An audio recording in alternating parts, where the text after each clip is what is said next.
Hi everyone, today we will talk about how to fix or how to solve Twitter error.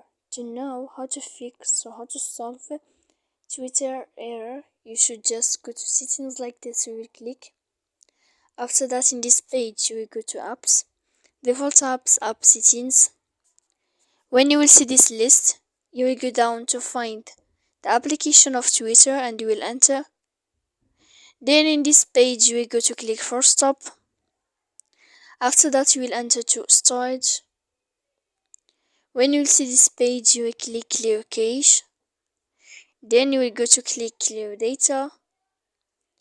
And after all that, when you will end this, you can turn off your Wi-Fi. So please don't forget to support us by like and subscribe. See you next time in another video. And thank you for your watching.